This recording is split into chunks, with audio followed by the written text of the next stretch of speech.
Halo, selamat datang kembali di Deep Dive kita. Hari ini kita mau bahas sesuatu yang kayaknya ya hampir semua orang pernah ngalamin.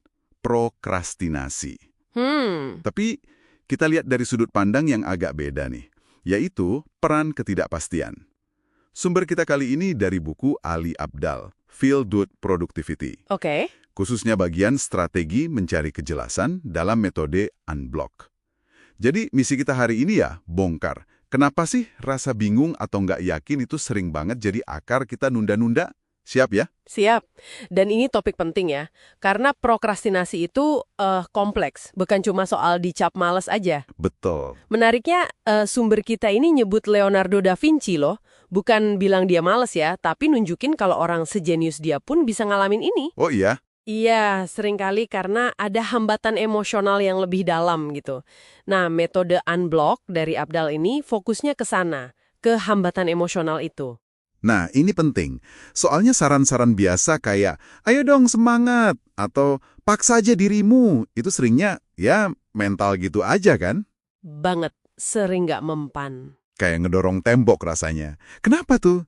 Ya karena itu tadi, seringnya ngabaikan akar masalahnya.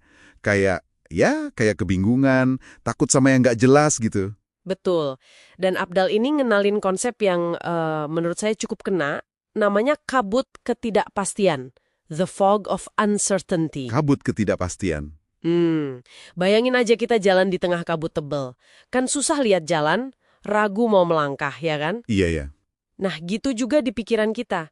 Ketidakpastian ini bisa bikin kita masuk kondisi yang namanya kelumpuhan ketidakpastian. Uncertainty paralysis. Kelumpuhan ketidakpastian. Jadi kamu ngerasa kewalahan banget sama tugas yang rasanya nggak jelas atau kompleks atau hasilnya nggak pasti. Otak kayak nge-freeze gitu, jadi susah banget memulai. Coba deh, kamu yang dengerin, renungin bentar. Pernah nggak ngerasa gini?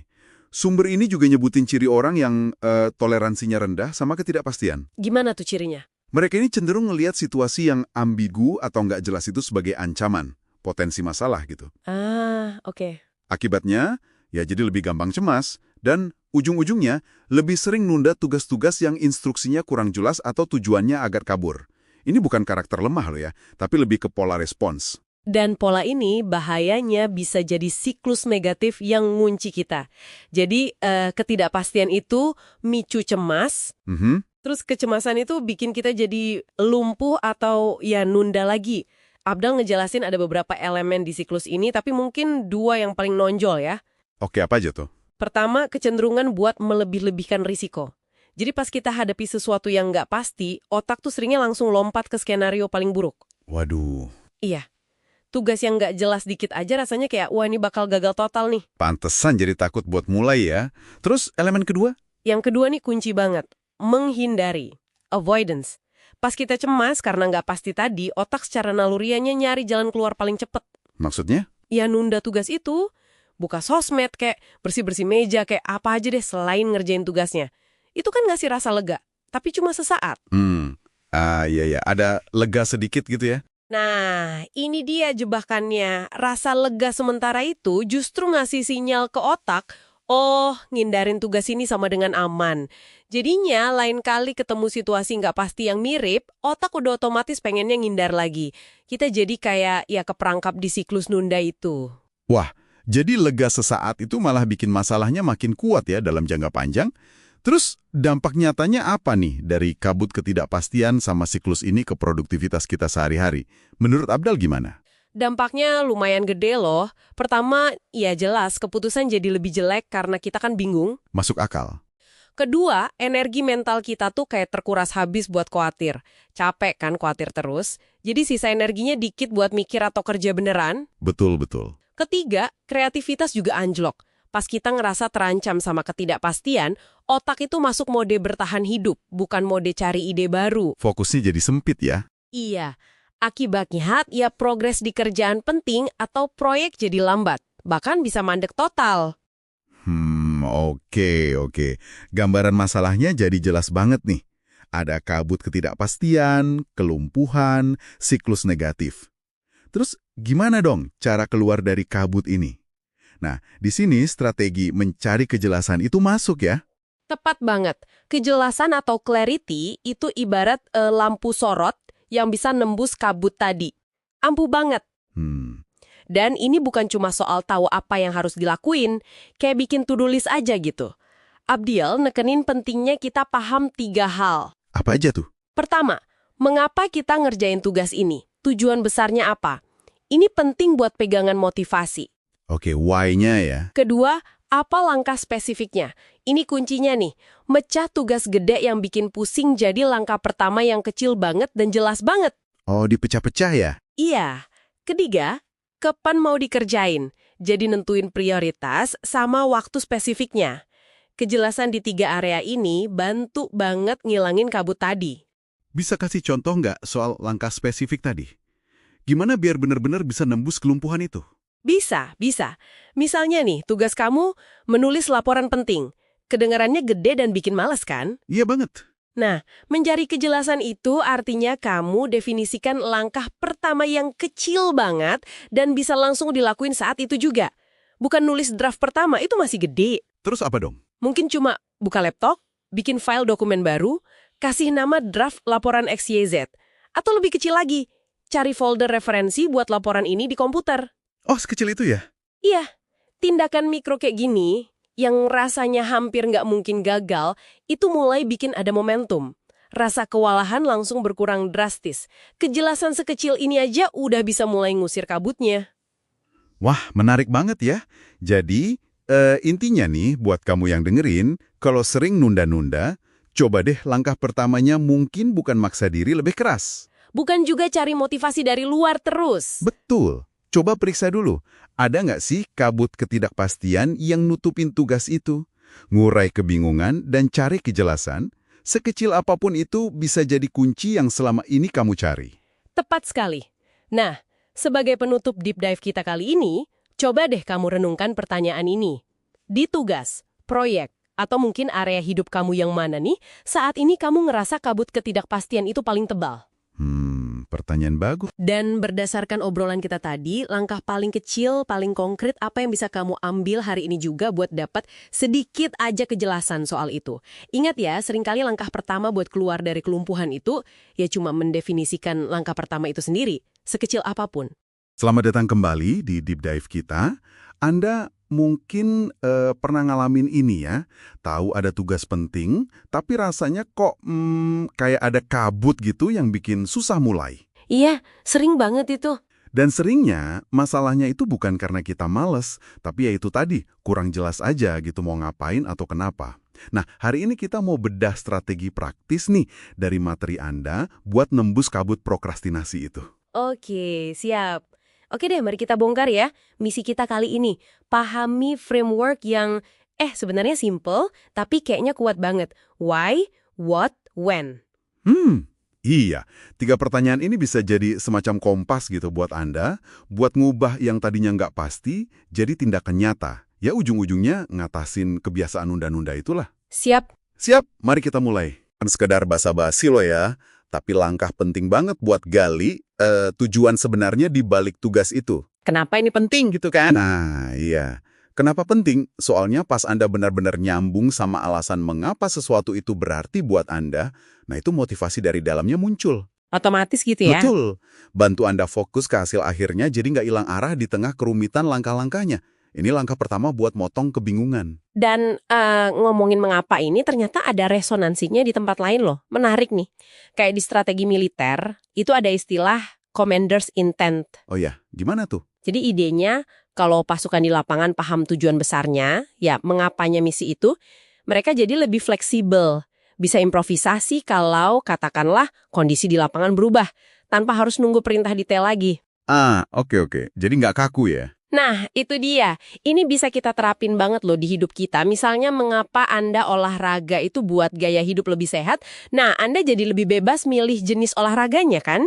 Iya juga ya. Dibanding kalau tujuannya kaku, misalnya harus bisa lari maraton bulan depan. Fleksibilitas ini penting biar kita nggak mandek pas rencana awal mungkin nggak jalan mulus. Itu kan cara lihat gambaran besarnya ya. Tapi kadang nih, ragunya itu di level yang lebih dasar.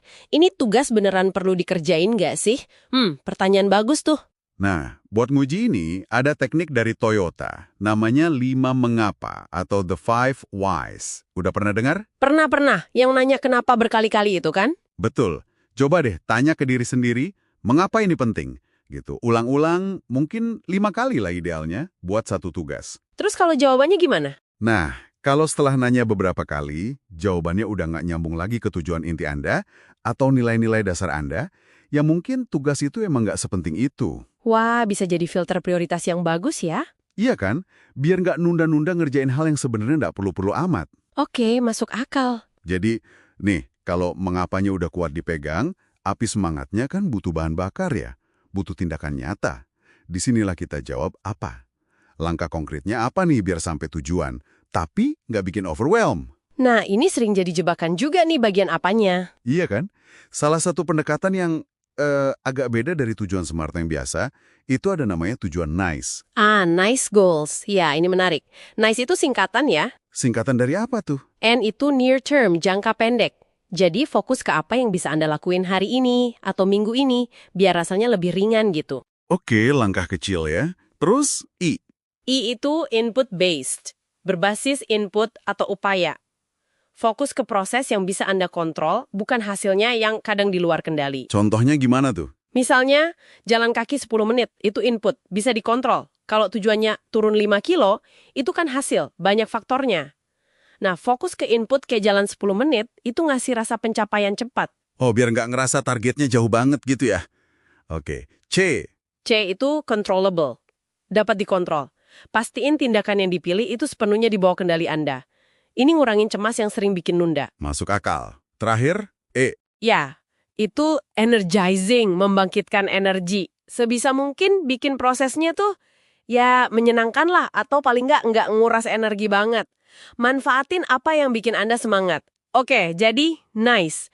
Near term, input based, controllable, energizing. Keren nih alternatifnya. Nah, selain bikin langkah yang nice, kita juga perlu antisipasi kan?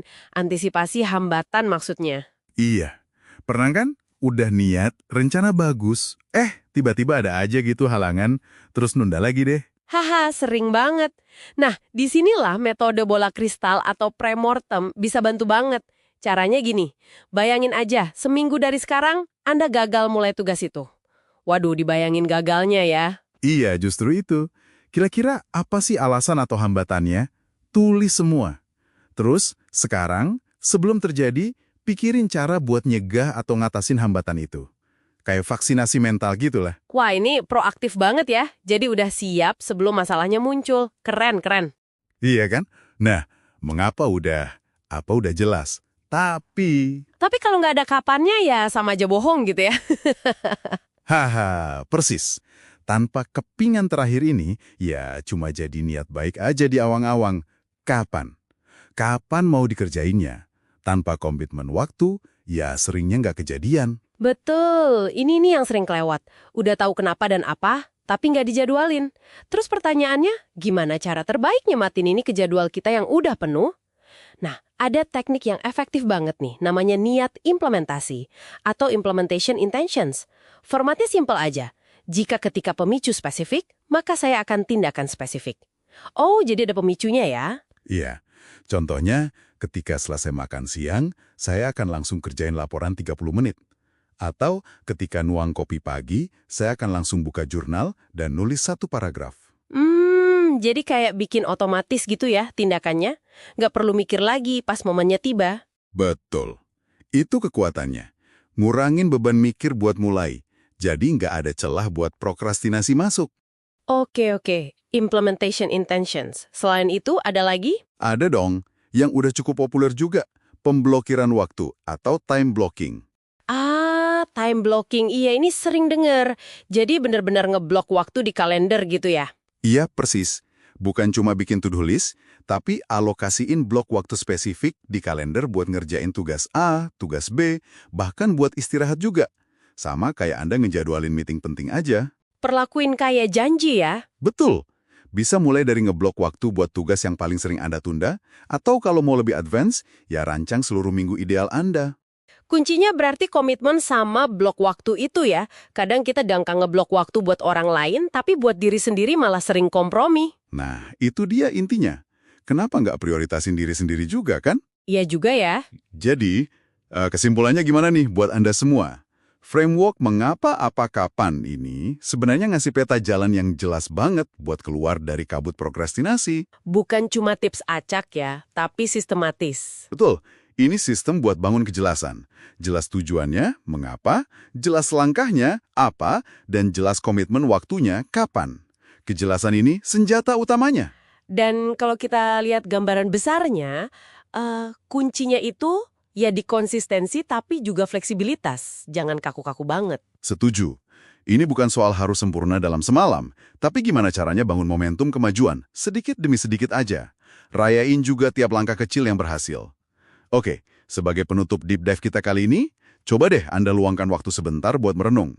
Dari 3 ini, mengapa, apa, kapan, mana sih yang paling sering jadi titik lemah atau batu sandungan buat Anda pribadi? Pertanyaan reflektif yang bagus. Selamat mencoba ya!